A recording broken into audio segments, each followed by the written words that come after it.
Introducing Recorded Content, a podcast for small, scrappy B2B marketing teams who want to get the most out of podcasting. In each episode, we capture stories from industry experts and podcasters. Listen in and uncover what it takes to launch, run, and grow a successful B2B podcast. Check out and subscribe to the show on Spotify, Apple, or wherever you listen to your favorite shows. Let's jump in. Hi, I'm Tristan, and I'm the co-founder of Motion and your host for this episode of Recorded Content. Recorded Content is brought to you by Motion. It's a done-for-you podcast agency for small, scrappy B2B tech marketers. Now, 90% of podcasts don't even get past the third episode. But Andrew Warner has completely destroyed that statistic. Andrew has now recorded over 2,100 episodes of his Mixergy Startup Stories podcast, which is perhaps the most well-known podcast about startups in the entire world. But you don't get to have thousands of compelling conversations without refining your process along the way. And in this episode, we'll learn how Andrew manages his guest booking process so he can remain both consistent and highly detailed in the stories he uncovers. But most of all, we'll develop an understanding of what motivates him to carry on and continue to build his legacy. Well, Andrew, first things first, welcome to Recorded Content today. Thanks for having me on. Well, there's a lot I want to get into with just the nuts and bolts of your podcasting process. But before we do that, there's something actually that came up last week, and I just had to get your take on this. Mm-hmm. We were in a meeting, and someone said that your typical interview podcast is dead. And as someone who's done, I don't know, close to 2,200 interviews as a podcast, I was curious, what's your take of that statement? Look at the podcast that we've all been talking about over the last 30 days. It's Joe Rogan. Joe Rogan is a stand-up comic who spends months, I think he said up to a year, refining one of his stand-up events before he puts it on for Netflix. And what does he do when it comes to podcasting? He does a straight-up interview that lasts over 3 hours. Look at what we see get passed around online. It's some interviewer from the right or the left interviewing somebody else from the right and the left, having them say something that they didn't know that they were going to say, and now we all can't believe it, and we're passing it around. Interviewing, whether it's podcast form or on television, or frankly, I'm seeing now even on TikTok where people will pull clips, is far from dead. I think what we're seeing is that people think that it's like it was when I started. I started back in 2008, about 14 years ago, and just the fact that I was letting somebody who was well known in the startup entrepreneurship space have a voice, that you could just suddenly hear the voice of Brian, the guy who created Airbnb, and go, oh, that's how he thinks? That was amazing, so people would listen. Today, that doesn't work that way, and if you think that that's all it is, it's going to fail for you. But if you see it as an opportunity that's never existed, even when I started before, you can be maybe not as big as Joe Rogan, but you don't have to be. You can be as big as some of these TikTokers that I've seen. You could be like, I've seen people take clips of my interviews, put them on TikTok and do well for themselves. So what I'm saying is interviewing is alive. It's strong. It's the number one podcast now as an interview format. It's just that you have to put a little more effort into it and customize to today and adjust to tomorrow. Yeah, and I was wondering, have you ever thought with the format of your show, largely very similar to what you started, those natural conversations that you unfold in a podcast form. Did you ever entertain any other formats or different process with the interview? I do. I did. Most recently using Descript, the audio editing app that makes editing audio look like editing a Google Doc or a Microsoft Word doc. It's been so amazing that when I started a second podcast to help me learn about this part of cryptocurrency that I was curious about, I started a podcast there, and then I couldn't help but use that software to edit. And so, yes, if I were starting again today, I would absolutely do different things. What I decided to do with Mixergy, my long-running podcast, is to lean in even harder into no editing.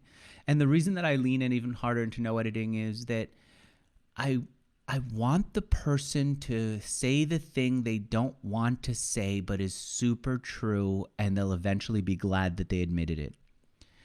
And I'll give you a great example of that when Mike McDermott, the founder of FreshBooks, did an interview with me about how he built this multi-million-dollar business back when it was just a few $1,000,000. Now it's huge, invoicing software that he bootstrapped, and he told me how he did it. He said, I tested ad prices. He said some people paid this price, other people paid that price.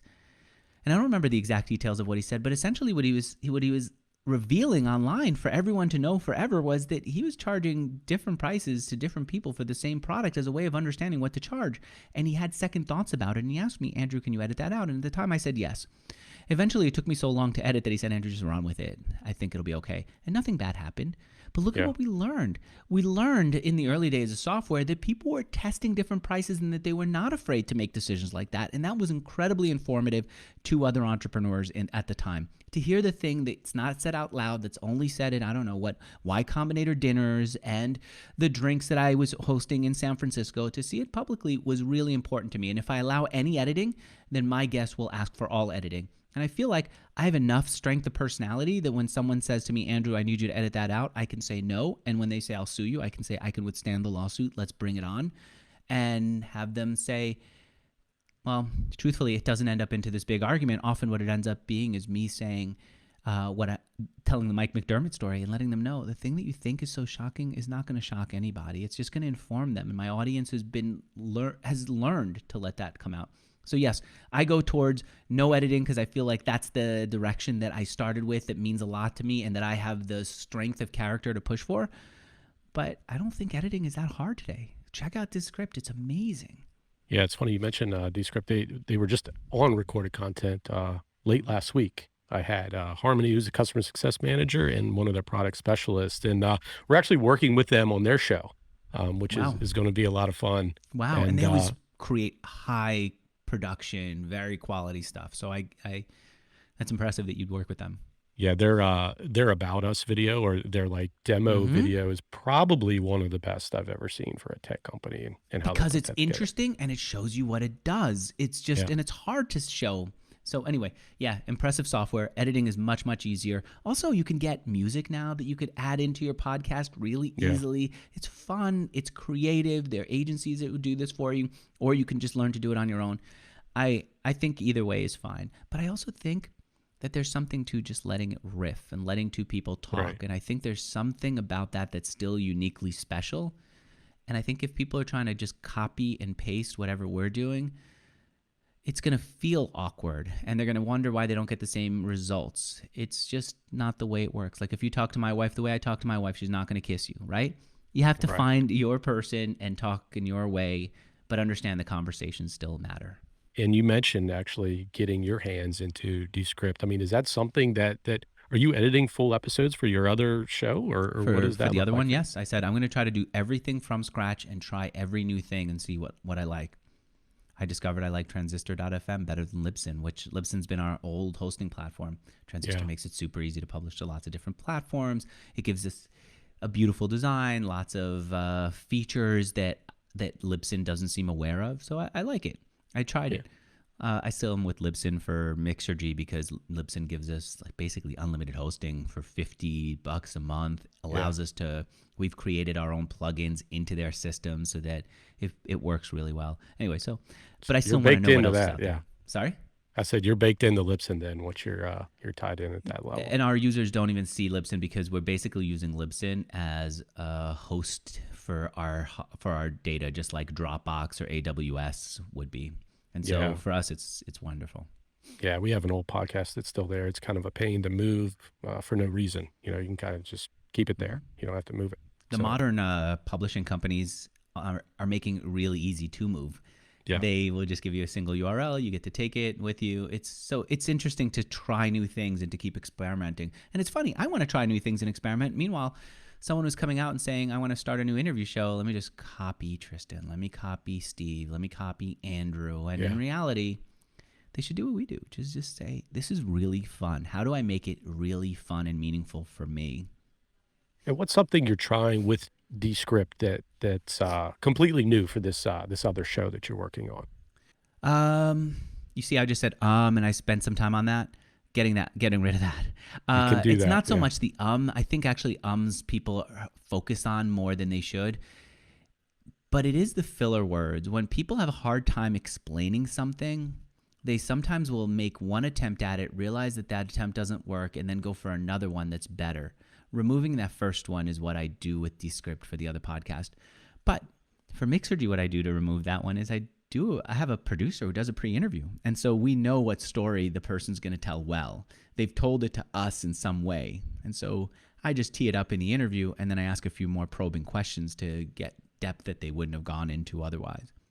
But there are definitely different ways to do it. Yeah, I was going to say with the ums and ahs, we take a similar approach too, where I feel like if you're too strict and you just remove all the filler words, it does lose a little bit of that just natural conversation element. So when we work with our customers, we're like, we are going to take, if there's a big and someone's literally thinking about something, which is just, a habit that a lot of people have, we'll take that one out. We'll splice it together a little bit to make it a little bit more seamless. But in a natural conversation, you're going to have some ums and ahs in there, and you need to keep some of those in there as well. You know what?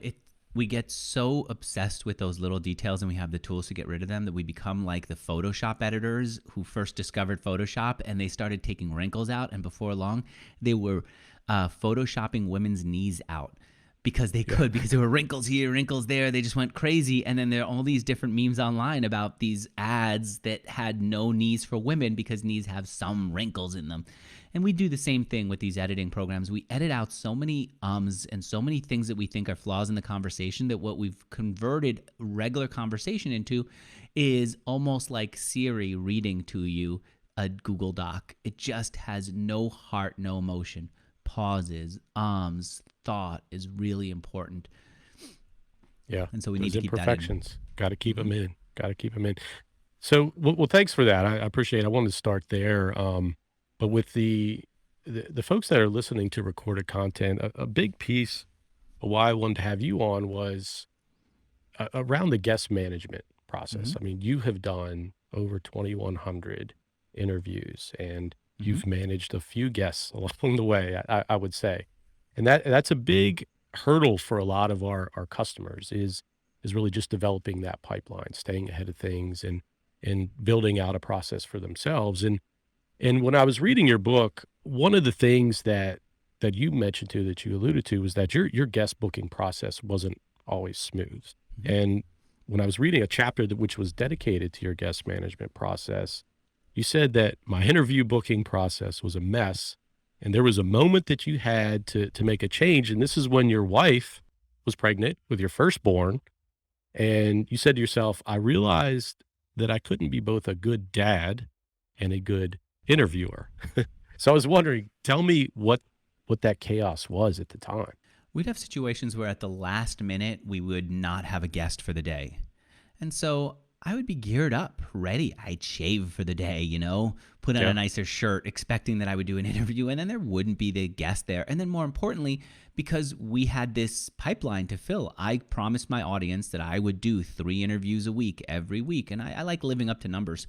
And so I suddenly found myself scrambling and spending so much energy looking for a guest that ultimately wasn't as good usually. Sometimes they were incredible, but usually they weren't as good as ones that we would have spent time vetting and considering and talking through and then booking. And then I would sit down and not have enough research, which meant that I wasn't doing as good a job in the interview as I could have done. And all those things were just ungodly, unnecessary strains that sometimes would keep me working late because there was some kind of random issue. And I decided I was going to systemize it. Random issue could be some guest saying, I cannot believe that I said so many times. I want to edit this out. Or I can't believe I revealed my revenue. I want to edit that out. And so that would keep me in the office later. What I discovered that I needed to do was anytime that there's a system that we're doing, let's just write it down and be prepared to live up to it or adjust it, but not wing it. We don't need to wing it all the time. And so I said, what are the steps that we take? And I laid them out. And I think there were 8 steps at first of going from a stranger suggesting themselves or someone on my team suggesting a guest to be interviewed, all the way to publishing the interview. And I laid out all the steps and I said, we are just going to follow these. Almost it's going to feel like robots, which was an insult to people, but it's going to be the way we follow it. And then we're going to look for problems and adjust. And one of the first problems we had was someone would book a pre-interview and then they'd forget to book the interview. They felt like, okay, I did the effort. It's good. Yeah. So we sat around. We said, how do we adjust it? Right? We now have someone who feels comfortable doing the interview. They love the pre-interview, but we're not getting them to do the interview. And so we said, let's add another step to our process to remind anyone who's done the pre-interview and not done the interview to do it. And I said, what else could we do? The pre-interviewer said, you know what? I lead them through the conversation anyway. They're always so happy. How about if I just, on the call that I do with them, I just share with them Andrew's calendar right there and let them book right there. Great. We did both those things. And that helped. And finally, one other step that I would suggest is that we use software to manage it all and to hold us accountable. The software we picked was Pipedrive because it lays out every one of our steps in a column. And then every guest has a card that goes in column 1. Then when we do the thing that takes them to go to column 2, which is like decide that we want to interview them, we move their card over to column 2 and then column 3 and so on until they've done their interview and we've taken them through every single column. What I like about Pipedrive is you can clearly go in and see, hey, there are people who are just stuck in this one column, and Pipedrive also will turn somebody's card red if they've been sitting in a column for too long. So if they're sitting in a step for too long, we see it right there in, I was going to say black and white, but it's more like in red, that they are sitting there for too long. They've done their pre-interview and they haven't booked the interview. They've done the interview and we haven't published it. It's taking too long. We should let them know. We should check on a problem. We should fix it. All those things took us a long time. But just like I said that Mike McDermott of FreshBooks A/B tested and adjusted his business all the time because he was in the software business, so he needed to test his pricing, needed to test his software, the size of his buttons, the way he was messaging, and all that. I was like that with interviewing. I'm an entrepreneur at heart. I always have been. And so I said, I'm going to bring the entrepreneurial approach to the interviewing process. And I didn't realize just how much I'd done it until I wrote the book, Stop Asking Questions. There it is. Because what I would do is, in a conversation, if I asked somebody a question and they got angry, I would mark that off. And I always had my interviews transcribed. I've paid $38,000 at the time of the book. Over the years, I calculated all the money that I spent because I had receipts, and I kept it all in QuickBooks. $38,000 over the years to have every one of my interviews transcribed. So at the end of an interview, if something didn't work, I would go for that part of the transcript, and I would talk to my producer and say, what did we do wrong here? What could I have done differently? I would talk to a coach who I hired. What could I have done differently to get this person to open up? And then the next interview, I would try a different approach. And if it worked, I would name it and then name the approach. I would then find the snippet of the conversation where it worked, and I would add it to a Google Doc and say, now let's try that again. So now we have some way of getting somebody to open up, some way to get somebody to reveal a number, some way to get somebody to be emotionally connected, some way that makes a guest feel so proud to be on that they want to refer their friends. And that would just go into this Google Doc that we just kept perfecting as a company. And that was the heart of Stop Asking Questions, my book, but it's also the heart of my process with everything, including this interview process that you just asked about. Yeah, and I love those refinements that you made along the way, and I would like to even get into those a little further. But I'm curious, even back to the point of you fearing that you wouldn't be a good dad in exchange for a good interview, or a good interviewer. Like, what were some of those things? Was it the stress, or what were some of those things that you feel would be in the way if you continued along that same path? It's the business chaos that distracts us. I think that if at the end of the day I feel like I've missed time with my kid because I did something that was fulfilling, that was important, I conquered a challenge, I helped somebody along with something in a new way, that's good. I feel fine about it. I'll tell my kid when he grows up, tell both of them, this is what I was doing and this is why it was important. But to come back and say, ooh, I handled the same crisis that we handled twice even before, that's just a waste of a life. It's a waste of a life, you know? How many times do I have to go to the pool here in Austin, Texas without my goggles, which means I can't do my mile swim unless I drive way back and then go back over? How many times do I have to do it before I say, I need a system here? If it's 5 times, I've wasted part of my life here, and I've wasted my day, and I've robbed my kids of time with me for something unimportant. But how long do I have to do it before I say, you know what? From now on, every time I take my goggles off, they go attached to the bathing suit, tied into the waistband somehow, and then every time I grab my bathing suit, there's going to be a pair of goggles attached to it. I'm never going to have to spend 20 minutes driving back because I forgot my goggles. Boom, that's done. That's the way I think we have to think about our business. And I do that also in the interview process itself. And so, yeah, it's all systemizing because time matters, and I'd rather spend it doing things that are important instead of repeating mistakes. And I think that in the beginning, people on my team resisted it. It's like, why are we systemizing everything? Why do we have to be so anal about everything, Andrew? Yeah.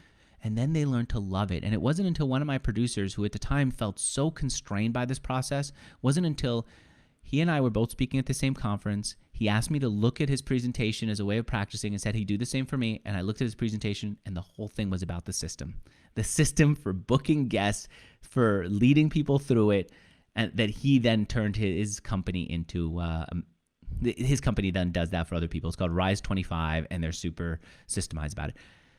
I said, whoa, this person who was so against it eventually found passion for it, and now an audience wants to learn it from him. That's, I think, the heart of it. That's what led me to even be an entrepreneur. Back to little story time for you. My wife was pregnant with our first kid, and I was actually a consultant at the time, working at Oracle. I'm sure you've probably heard about them. And I was in their national security group. So I worked in what they call a SCIF. I don't know if you know what a SCIF is, No. but it's basically this top secret box that you work in every day. So I had a security clearance. You go in, there are no windows. You can't take your cell phone in. You can't take a laptop in. You basically bring a pen and paper to work every day. And I honestly didn't know if I would miss the call that my daughter was on the way or not. Ooh, because you were in the SCIF. Okay. I was in the SCIF, and she could call my desk phone, but if I'm not there, I mean, I didn't have voicemail. And if I'm not there, if I was getting lunch or if I was away from my desk, I might miss it. And that's really the spark that led me to say, all right, I have to change this whole thing. And I'm not saying it's exactly your situation that you were in, but there is that notion that, hey, you know, there's a new person that's coming into the family, and we need to change some of these habits that we're in. And I think it goes back to just being fulfilled. Like if you're missing something with your kids, but it means something on the business side and it's fulfilling, that you can live with. But it's like, you know, some of these unnecessary things that are in place, like me just sitting in a box and not having my cell phone and all of that, it just kind of weighs on you. And that was something that sent me down a completely different path. It ends up being for the best, right? I feel like I needed an outside requirement to force me to be a better person. And the child does. Before we move on, I dig your lighting. When we started talking, I was paying attention to the audio quality, and it's really good, and I could see why. But your lighting is spectacular. It's subtle, but it's good. And I'm struggling here with this light. So we're in an Airbnb, and I'm trying to move and do interviews from lots of different places. The one thing that's a challenge is the light. And I've got a little light here that I've been traveling with. What's the camera you're using, actually? I'm actually just using the one in the computer. I find that I could connect my phone and connect other things. It doesn't seem to matter as much, but you tell me. It feels like the mic and the quiet and all that is much more important. But you tell me. How's the camera looking? Yeah, I like just a clean image. I mean, we suggest the webcam as well. There's also, have you ever heard of Camo? Yes. If you're mobile, you can kind of use your iPhone as a backup solution as well. I've done that. I've tried that, and I love the phone as a camera. My issue is I always want to look my guest in the eye, and it's harder when the camera is separated. And so if I have a nice camera, that's been an issue for me.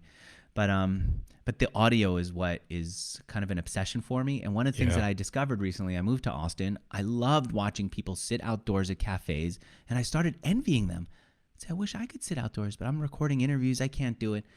And so I started buying all this equipment that I could take anywhere with me so I could record in different rooms. And then one day while I was swimming, didn't have my earphones in, nothing to think about except this, I said, you don't have to take it. You can just find a solution and then like evangelize it to other people.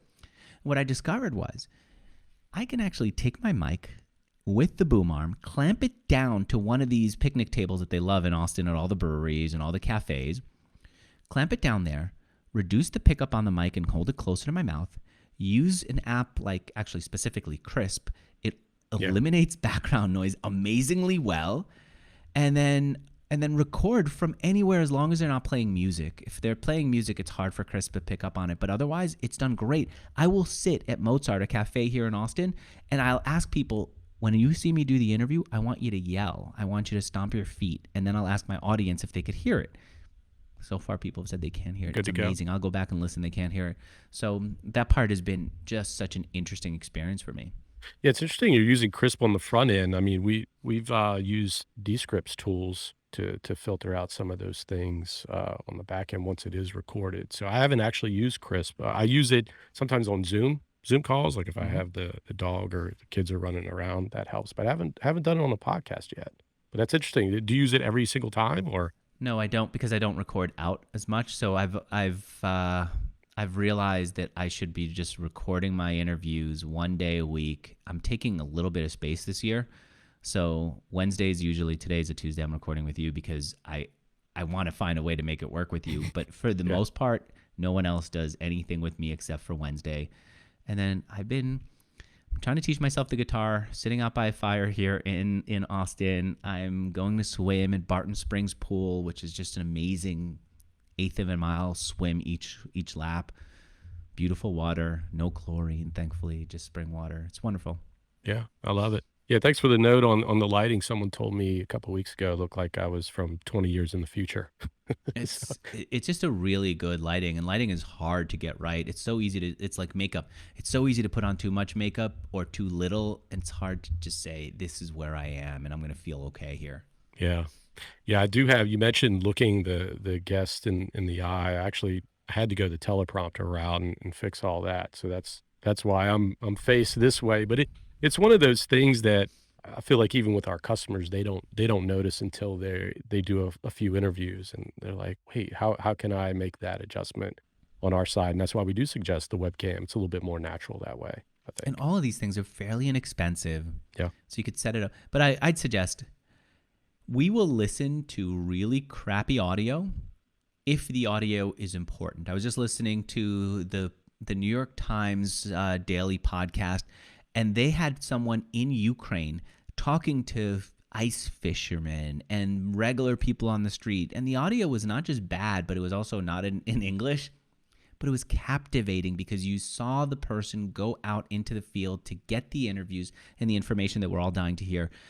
And in some ways, that's even better. I think we obsess so much about the audio quality that we forget about a good conversation. If you hear a good conversation when you're in a coffee shop, even if you can't listen because they're sitting a little far away from you, you'll find a way to tune in because it's shocking and you want to hear it, and it's interesting and it's informative. So I think that we have to focus on that and understand that the software keeps getting better, the hardware keeps getting better. If we do nothing, Apple will, and Microsoft will, and Dell and all these other companies will naturally improve all of our equipment, and Samsung for phones and so on. But nothing is going to externally fix our conversations better than us spending time thinking about what do we care about learning from this person? What does our audience care about with this person? How do we take it to a daring place? We don't have to be like the New York Times reporter who went into Ukraine just before a potential war. We have to be like frankly, like Barbara Walters years ago when she was sitting there, 2 chairs and a junky now we see like how bad their cameras were and how bad their microphones were. Now that we're smart enough, we can go back and see that she had her notes under her lap, and that you understand why she lost her note cards when she was talking to, I think it was Richard Nixon, right? Because they had such bad systems and bad equipment. But look at how when she's talking to Richard Nixon and getting him to admit that he wished that he had burned the tapes that he made in the White House, it's compelling because she knew how to trigger that kind of confession out of him. I read her book just to understand her interview process. Yeah. She knew that if she saved that for the last minute, for the last moment, before she gave him enough time to wiggle out of it and sprung it on him, that he would feel compelled viscerally to say the truth about how he wished he'd burned those tapes. That's time that she spent thinking through that question, that thing. And that, she got that right. And so when television improved, when the hardware improved, when the technology improved, when the competition heated up, she created The View, and she brought the same type of system, the same type of conversation to The View and made that a success, to her Barbara Walters specials and made those huge successes. I'm picking one person. I think if we focus on the conversation, whatever comes, we're going to be better. And even if it's not a podcast, even if it's just us talking to our boss, talking to our kids, talking to someone who we meet on the street, it's going to benefit from that. Yeah, definitely. And you mentioned, as you're talking about really focusing on that conversation, you mentioned the pre-call, which is something that I know you do a lot. That's built into your process. And I want to ask, because a lot of our customers ask if that should be built in to their interview process. And what's your take? Have you always done a pre-call? Or no, I would end a conversation with somebody saying, that was good. I wish I told you about how my partner and I fought, because I thought that was kind of interesting, and he and I have come to a reckoning, and we're ready to talk about it. I go, frickin' A. Now what do? Do I hit record and just do that? Sometimes I would. Or do I just feel bad? Sometimes I couldn't because they had to go on. And I said, I need a way. It's hard for people when they're put on the spot to think about everything. And so what I did was I started telling my guests, I want to make you look good. This is going to go on the internet forever, and I want you to look good. And so I would say, let me have a conversation with you about what we're going to talk about tomorrow, and then we can move on. I don't care where you are, even when you're driving your kids to school. When you're done with that and you're going back home, we can talk. And we would have this conversation, and I could, in my mind, I called it a pre-interview. For them, I just say like a prep call or just a quick chat about what's coming up so you're prepared. And because it was this call before the interview, I could, as they're answering a question, say, okay, let's just save that so it sounds fresh in the interview. I want to move on to this other thing. You and your founder, any issues there? Anything we should bring up? No? Okay, great.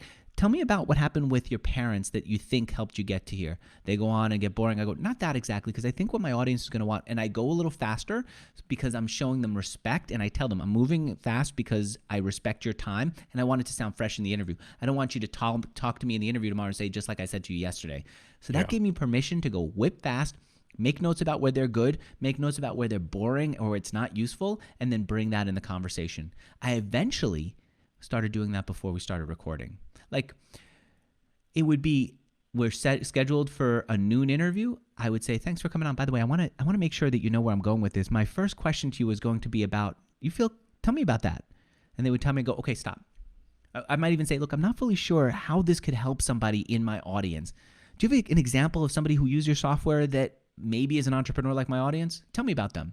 They go, well, I don't know. I think I have a lot on my site. Let's go over to your site right now and see if we can find someone, because this is going to really nail to my audience why they should care about your software. So you're doing all that in your primary interview session? I would do it before I hit record. Okay. So that's my next step. First, it was me calling them up and asking them a question. Then it was before I hit record. I said, look, before I hit record, let me ask you a couple of questions because I want you to really sound good. People are going to wonder what the software is. If you give them the spiel about it, they're not going to get it. Do you have an example of someone in my audience who uses? You do? Great. What's their name? And then they inevitably say, it's case studies on my site. I say, go to your site. Let's take a look. Great. Stop right there. I cut them off. I make a note about the name. I say, if I trigger you by saying BMW, are you going to know the BMW story that you just told me and be able to expand on it because I didn't let you know? Go, yeah. Great. All right, BMW. So we start off with a case study about how BMW used them. Now I have that. If I ask them, I say, okay, the other thing that they're going to want to know is they're going to know the business side of you. If they don't know the personal side of you, they're not going to care. Were you always entrepreneurial? Was there something in your childhood that made you entrepreneurial? Did you ever sell lemonade or something like that? They either say yes and they have some crazy story about selling lemonade and then hiring all the neighborhood kids to sell, or they say the opposite. No, I was the kid who always put on a show. My parents would love to come in. I'd write that down if they told it in an interesting way. And then I'd stop them and go, okay, stop. I want it to sound fresh. I go to the next question and I write it down and I take a little bit of interest, but I move them fast and I always keep an eye on the top right of my screen. It has to be quick so that when we're in the interview, I'm fully there with them and it doesn't feel like we're repeating ourselves. And that helps a lot. Yeah, it does. And that's the big fear too, is when you do a pre-call, because like I do that maybe half the time. We didn't do a pre-call here, but half the time I do that. And my fear is I get a really good story. They tell it in a really compelling way. And then I'm like, damn, I don't know if I can get that same effect in the actual interview. So I worry about that. It's almost the opposite case that you're referring to, where you're trying to get that information, figure out what it is, and then you expand upon that like cue that you got from them in the actual interview. Because partially I don't let them finish it, so they feel like there's something unfinished about it. That if you start telling me a story and I cut you off because I think it's so good, other people need to hear it, you're going to want to tell it again. There's this part of you that's not complete. Yeah. We've opened a loop. You have this instinctive need to close it, to tell the thing that was so good. And so it helps there. And truthfully, sometimes people don't tell it as well afterwards, and I just have to live with it. Or I do what I've now noticed other interviewers do. They'll just jump in and maybe say the thing. So it might be something like, you're being too modest. What you told me was that when you were a kid, you hired your mom and dad to sell lemonade with you. You paid them more than they earned at their jobs, and they couldn't believe it, and then they got a little bit frustrated with you. Am I right about that? Now I've told them the thing that they told me, and so I'm not afraid to do that if the story is good enough that it needs to be told. And so with finding those good stories, like how do you, I know in your book you mentioned that you're using a lot of different sources to find guests, and over the years I'm sure that's changed. I know Product Hunt seems like is a good spot now. Indie Hackers obviously has been around for a while. But like, how does someone make their way into Pipedrive? There are a few different ways. One thing that we do is we created a form on the site, which is an incredible form. I won't give you the names of the people who've come on, but we're talking about billionaires have come through that form, maybe hundreds of millions of dollars in value in personal net worth, and incredibly well-known people. Companies that they've founded are incredibly well-known. They come through just filling out the form because people are looking for new spots to do their rounds, and they want to say, I like these people who are on the site. I want to be on that site. And so they'll fill out my form. That's a big way. Another way that I've used over the years, and people say, okay, if Andrew has a form that someone's filling out, it's because he's so well known. Mixergy's podcast has been out there for so long. If I do it, it's not going to be the same. I challenge you. I think that the right people will fill out that form, and the longer you have it on, the more it'll be used. I would also suggest that you think about what I did in the beginning, which was in an interview with someone, I would say, I like what you just told me here. I know my audience is going to appreciate it. Who else do you know who's a successful entrepreneur that my audience of startup entrepreneurs need to meet, that need to learn from, that you would want them to study? And they would inevitably rattle off somebody that helped them along, who was like their advisor, who supported them even when there was no reason to. I go, would you introduce me to them afterwards? I say, yeah. And you can see it in my old transcripts because I keep everything in the interview because I want the stuff that's not usually talked about to come out. And so the other thing I would say is, I write about in my book, Stop Asking Questions, that you need to look for motivated moments. If you try to motivate someone to do something, it's really hard. If they're already motivated to do something, it's really easy to get them to say yes. So I tell other interviewers, look for motivated moments, for moments where people are eager to do an interview. Right now, I publish this book. I'm recording with you on a Tuesday because I published the book. I want people to know about it. And so I'm here to do it. And I'm saying yes, yes. If you would have asked me a year ago while I was writing the book, not only was I not motivated to get more attention for myself, but I was in the process of writing it. I did not want any distractions. You could be the full-on charmer doing everything, and I would say no, and if I somehow said yes, there'd be a part of me that resented you for robbing me of the time that I needed to spend writing the book. So you have to look for those motivated moments. One way to find a motivated moment is to look for authors who have upcoming books.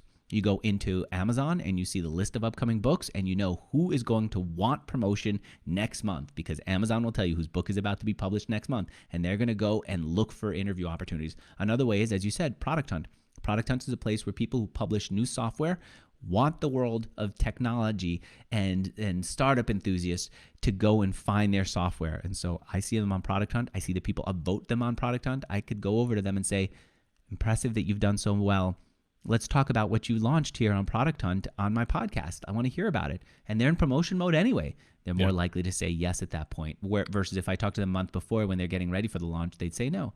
Look for motivated moments. And every industry has motivated moments. And every industry has directories, like I just mentioned for Amazon or Product Hunt, of people who are in launch mode, in promotion mode, or more importantly, about to be in that zone.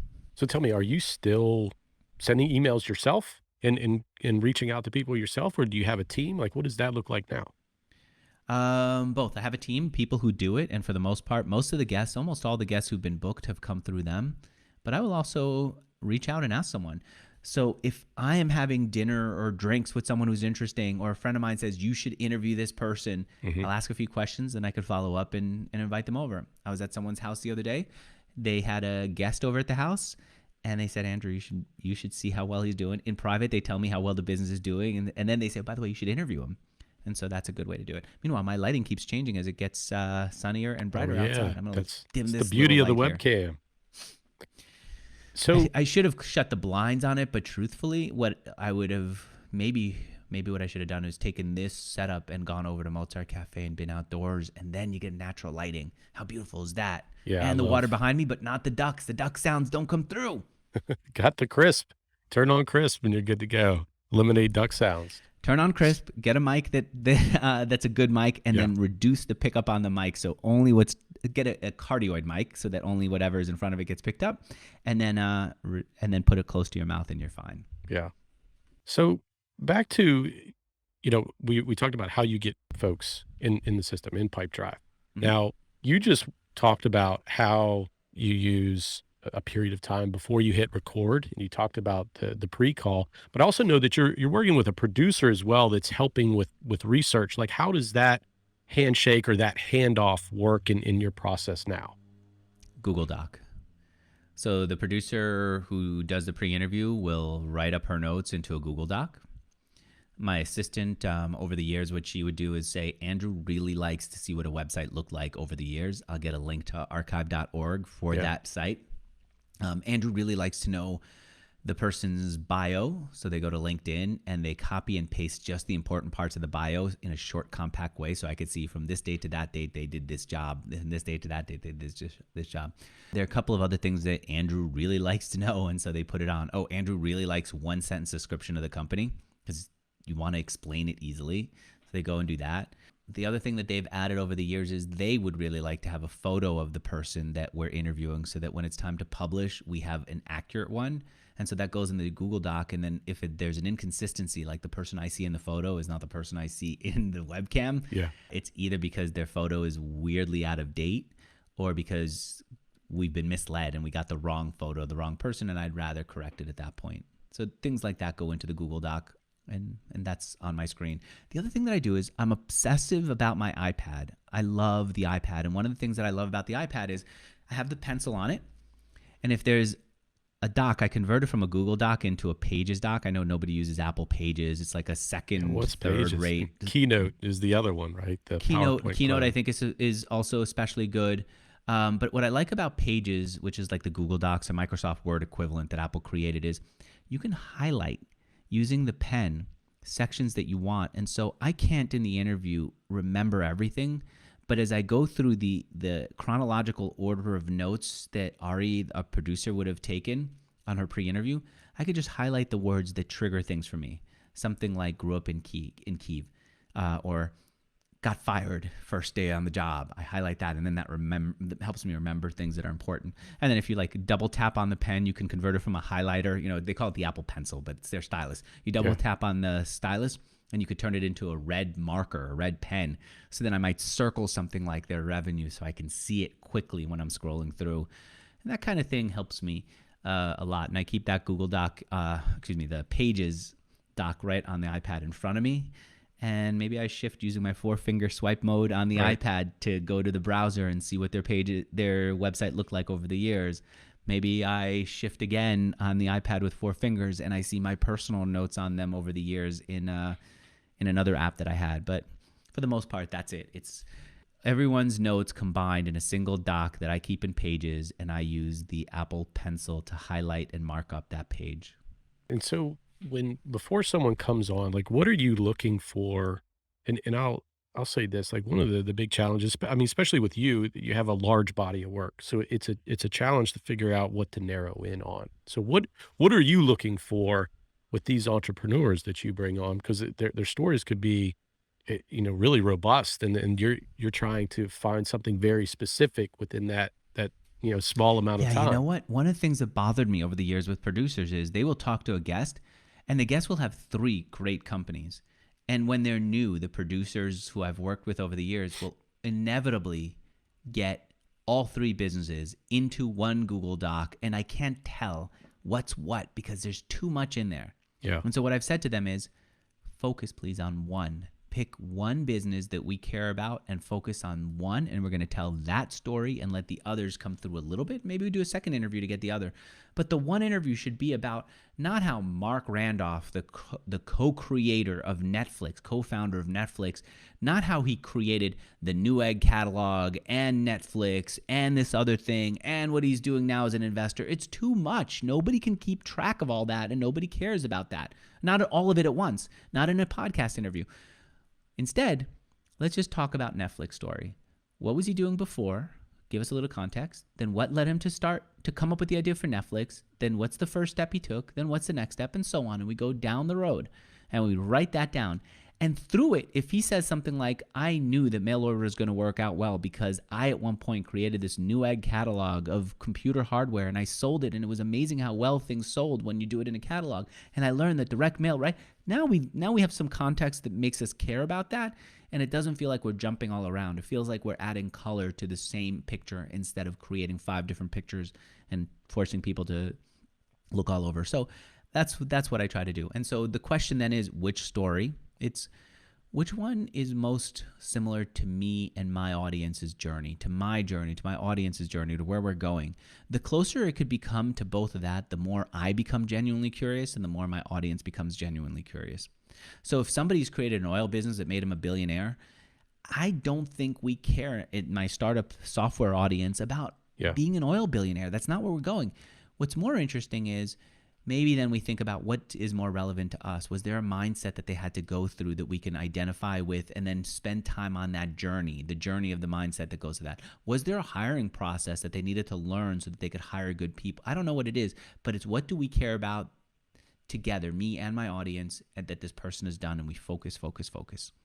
And so when you speak with a guest, you've always had that pre-interview yourself, or is that sometimes Almost handled now? always. It happened in one of the earlier years. Back, I started this business in Santa Monica, so it must have been. I know it was in Santa Monica because Santa Monica, which is a part of LA, has so many freaking drive-throughs that even though I never go through a drive-through now, it was so everywhere that I would have to go into drive-throughs all the time to go pick up, I don't know, French fries or something. Anyway, I remember specifically going into a Jack in the Box, the parking lot right next to the drive-through so I can pull over quickly because my guest was willing to talk to me before the next day's interview, and I just wrote down notes on a piece of paper that I used to keep with me.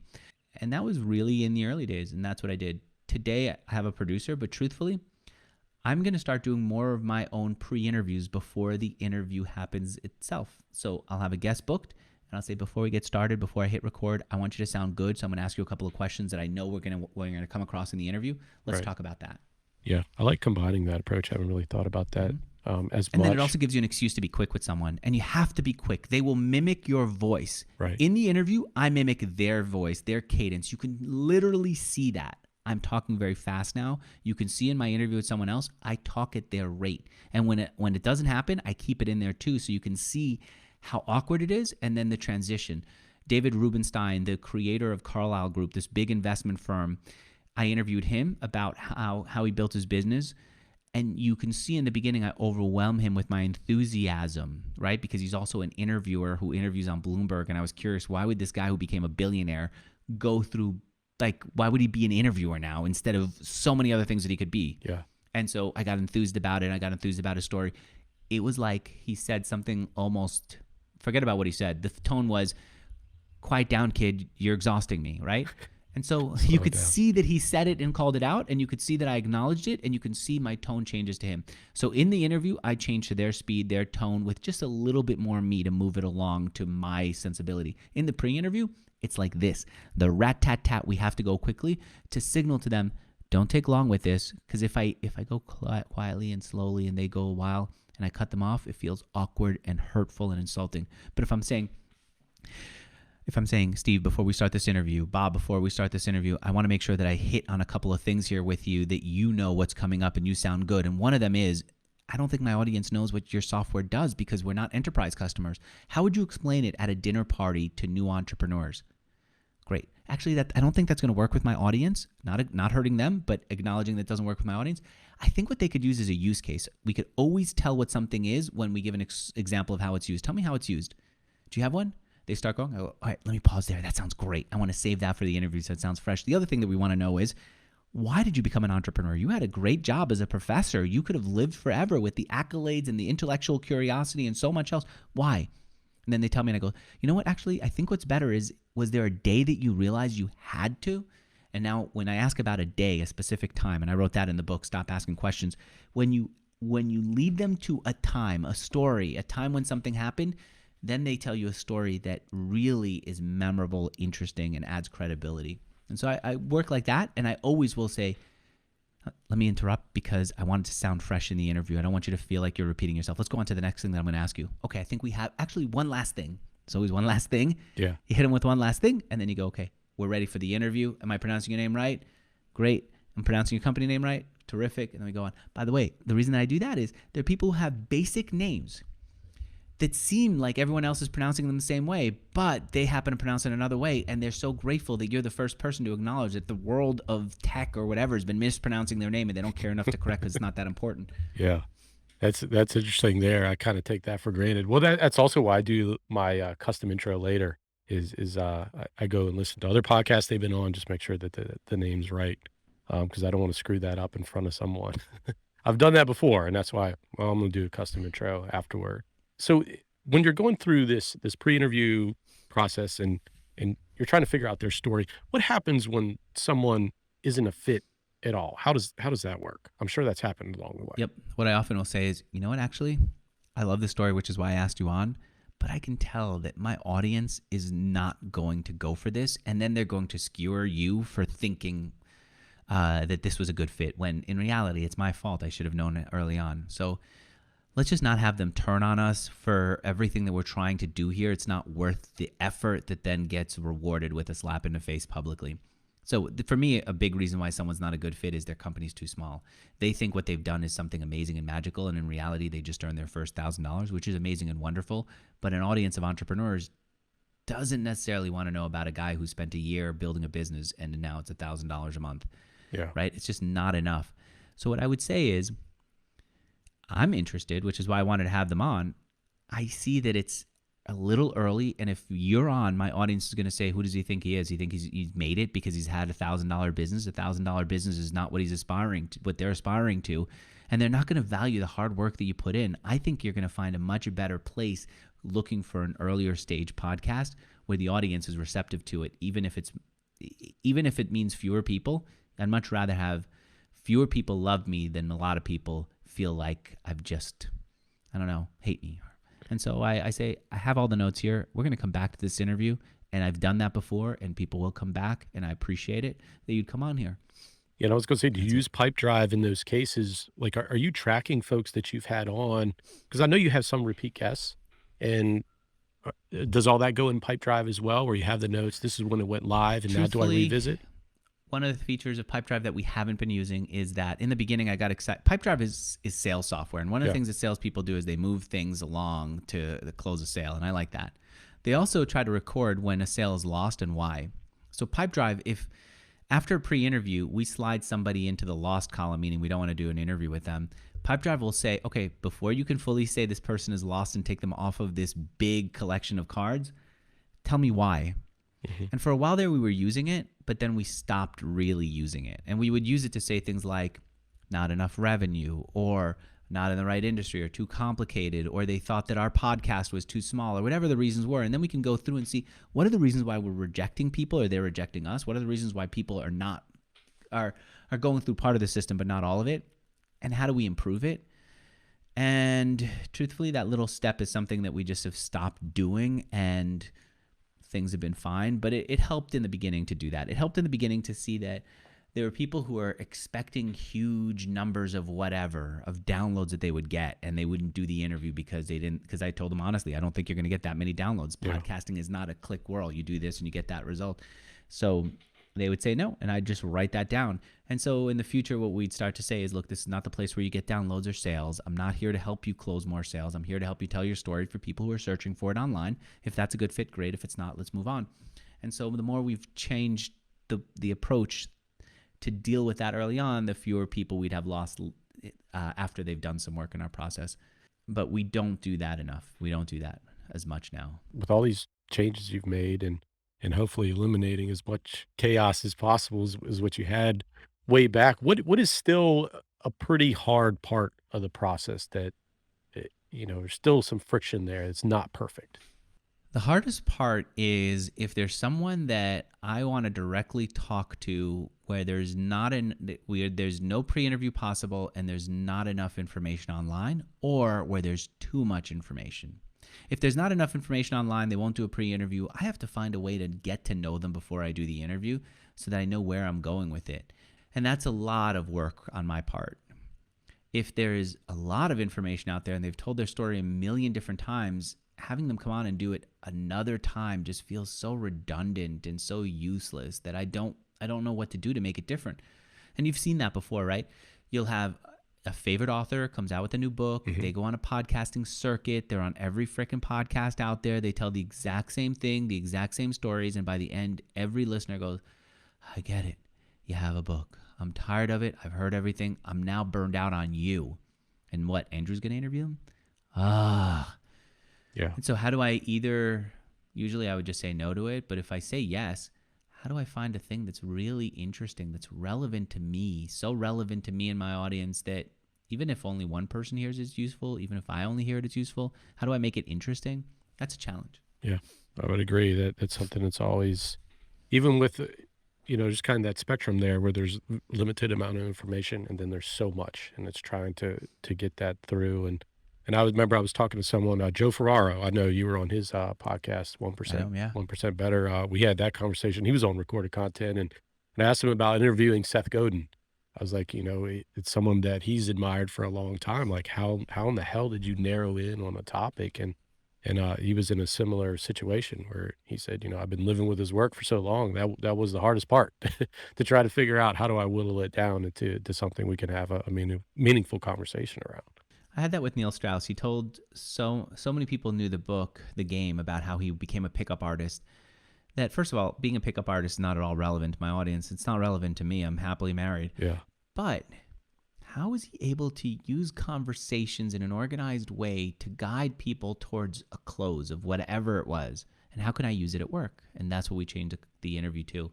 I think Seth Godin is a good example of someone who's talked a lot online and very generously. I'm glad he was the first person to do a video interview with me back when podcasting wasn't even a thing. He did an interview with me, and he was willing to turn on his webcam at a time when people were much more shy about showing their faces online. I appreciate that he is willing to say yes to a lot more people than other writers and other people of his stature would be. But the challenge is then that there's a lot of repeat, and you do have to find your own angle with it. One great angle is to say, what do I care about? What do I care about here? And how do I guide that conversation to me? What's the name of the founder of On Deck? That freaking guy was good. On Deck. He used to work at a Product Hunt, and they had Tony Robbins on to do an interview. Eric Torenberg. He had Tony Robbins, and Tony Robbins does this thing where he just keeps asking you something like, who do you love more, your mom or your dad? And you've seen this whole thing, even in his Netflix video that he was promoting, he did that whole bit. And it's so exhausting to hear him do it a million times. But when Eric had Tony Robbins do that approach on Eric and ask Eric, I think the question was, who do you love more, your mom or your dad? And hear Eric give the answer because he's put on the spot and explain why.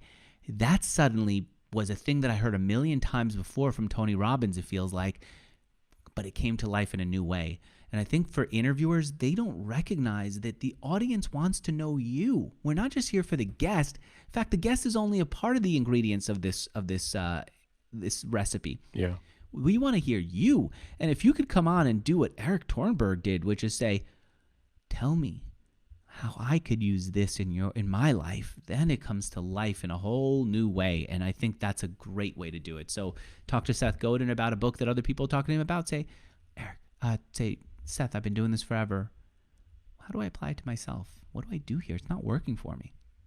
Yeah, I love that. And that's actually a challenge I've had personally because I owned a video agency before Motion was created. So I was always used to being behind the camera, did a lot of documentary style films, completely off camera. You never heard me. I was in the transcript a little bit here and there, but it's new being a podcaster. I'm actually sharing the screen, so to speak. And I've thought about that with regards to my work and how maybe my kids will be able to see some of these thoughts and some of these stories that I share, which were largely behind the camera and non-existent for a large portion of my career. What do you feel like your kids will get from this enormous collection of interviews with entrepreneurs? Like how can they get inspired from this work? What are you hoping for that?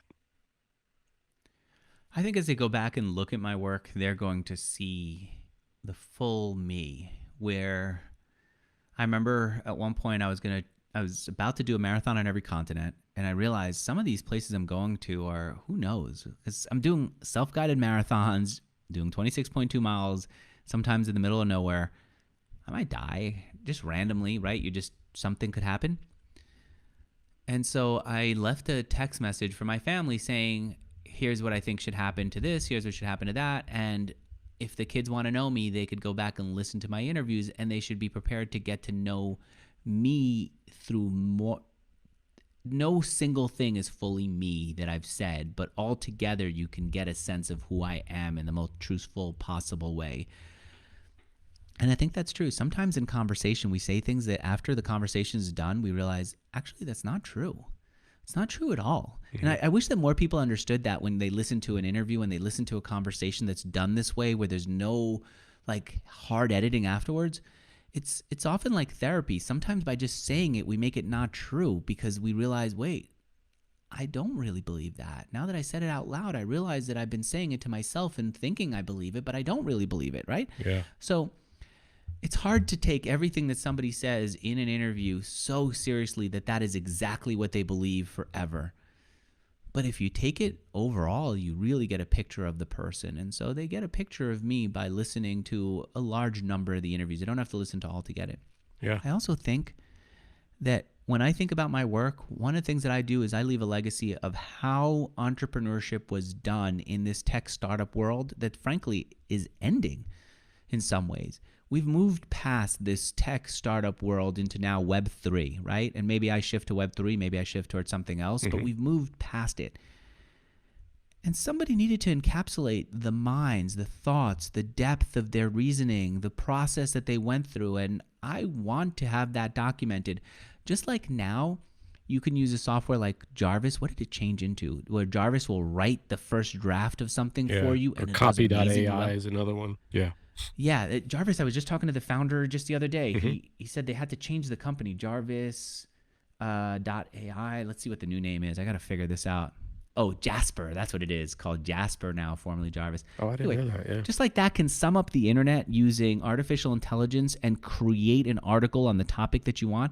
I think we're going to get to a place where the collection of my interviews through the transcripts or maybe directly through the audio will be able to be digested and organized in a way that's much more easy to process, and people will be able to think like the entrepreneurs who built today. And I think that that's a powerful way to help entrepreneurs of the future. I studied as a young entrepreneur the robber barons. I studied Hedda Green and so many other people who were building companies long before my time, using technology that's way out of date, but it still gives you a sense of a mindset that's consistent over the years, that's not connected to software or technology or the age. Some things are, right? You can't do to people what you were able to do before unions in those old factories in the robber baron days, but some things are, like the sense of mindset, the sense of determination, the sense of sometimes cheapness. Yeah. All those things, they carry forward. Yeah, and you're talking about your large body of work here and kind of the collective nature of it. And this is one last thing. I know we're getting close to our time, but like you said, there's always one last thing. Yeah. You mentioned, and I had to ask you about this. There was a podcast that you did with an episode with David Spinks, and he had like a rapid fire series at the end where he asked you a series of questions. He had 1 or 2 word responses, and the question he asked was, if there was one single piece of advice that you could share from your entire body of work, what would that be? And you said, suffer for what matters. And I was curious, like, how do you think about that advice? Like, have you taken your own advice to this point, do you think? I think my kids will now watch me in the house play the guitar, learn it, suffer through it, have it be bad, feel like my fingers are going to bleed. They now finally got that callus, right? I think they could see it. And I think we teach people so much, do what you love. And maybe it's because I come from an experience of suffering being good, that I feel like it's okay to suffer for what does matter. It's okay to give it so much that it's painful. And so I 100% still believe that. I 100% still do that. And I feel prouder when I go through a swim that was tough and challenging, and I suffered through it to get to that win. You know, that matters a lot to me. I think about Barton Springs pool is super cold. Deep Eddy is super cold, spring water-based pool. It's the days when it was raining and I was cold and I still did my minimum mile that I feel the proudest of. It's a day when I didn't want to do it, but I got through 2 miles that I still remember, and I went with my kids to celebrate by getting a milkshake. It's the suffering for the things that matter. And we're so delicate that we don't want to suffer. We should always enjoy every minute, that I think that we're missing out. We're missing out on it. We're missing out on an aspect of life that really is important. It's a human emotion that doesn't have to be suffering like the people who are in deep trouble in this world. We don't want that, but there's an aspect of suffering that I think is important for something that matters. Yeah, 100%. I've gone on a little bit long on that because you've touched on something that matters. Thanks, Andrew. I think that's a great place to stop. And this has truly been an honor for me. And I want to ask you, we've mentioned your book a few times, but with all the stuff that you have going on, where would you like for people to go next to learn a little bit more? I think anyone who's really interested in conversations, both as interviews or as just one-on-one conversations, as a way of getting to know other people and themselves, as a way of building relationships and then learning things that they couldn't otherwise. That's what this book is for. Stop asking questions. I'm going to hold it up. My friend, you know what? One of the things I love about these interviews is the people that I've met. I was just over at Chandler Bolt's house. He's a guy who helps entrepreneurs and other people write their books. And he just said, Andrew, have your book, hold it up, feel proud to have it. And I realized, you know what, I'm going to hold it up here in every interview. This is the first time that I've gotten to do an interview or had a conversation with anyone since he and I talked about it. And I'm going to hold it out and feel prouder of it. It's weird. My 5-year-old will hold up my book when neighbors come over or when we go and meet the neighbors and say, tell them that you wrote a book. And I will not do it. I'm super proud of it. And I love that I have people around me who are just reminding me, let people know if they care about doing interviews, if they care about learning through conversations. The book that I wrote is called Stop Asking Questions, and it'll help you do that in a good way, a unique way. Love it. Andrew, I've enjoyed the book and I've enjoyed this conversation. It's Thanks. Been a true honor. I appreciate it. I've followed your work for a long time, so it was good to have you on. Thanks for joining me on Recorded Content. Thanks for having me on. I appreciate it.